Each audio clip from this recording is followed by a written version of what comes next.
We really wanted to build something that was that the player kind of unraveled as they played the game. And how it started was Eric Holmes, the lead designer, had an idea for a character that could weaponize himself, and me and him and Tim Benison sat in a room and yelled at each other until we came up with this kind of premise. It's the first time, I think, that an open world game anyway has done a conspiracy kind of storyline where, you know, there's a lot of mystery about the origin of the character, or about what's even going on and how the character is connected to the events that are happening.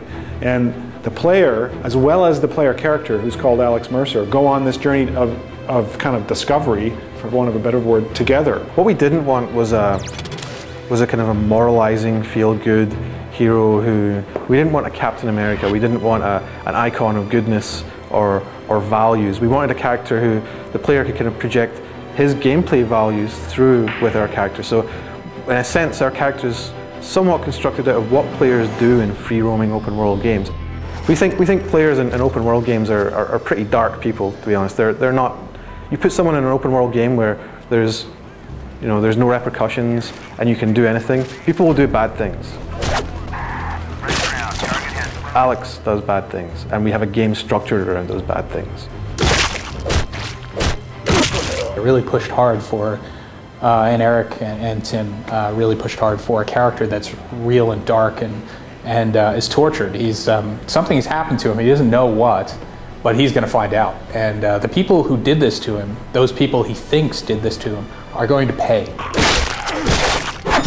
He's not just running out and fighting the military to fight the military. He's running out and fighting the military because the targets who know something about his past are there. He's not just going out to fight the infected to fight the infected. They're linked to him somehow, and he needs to know why.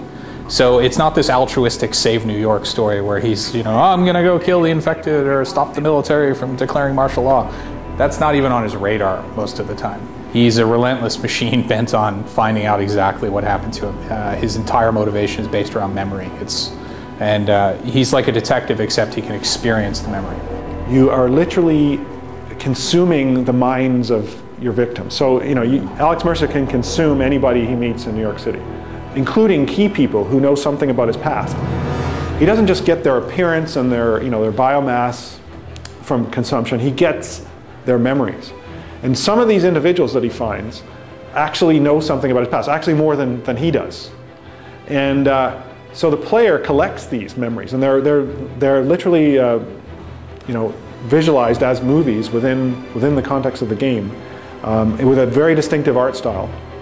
And you have an interface in the game called the Web of Entry where you collect them. It looks like a web of nodes. And as you go through the game and consume more people that we call web targets, you get more memories, and they unlock access to other ones, and other targets become available. And so you're literally piecing it together. As he's acquiring all these memories, as he's acquiring all these experiences and all this knowledge, he's becoming smarter than any human has ever been in the history of humanity, because he's getting lifetimes of experience in his own. At a frantic pace, within a period of a week, you could have 100 years. You could have 1,000 years.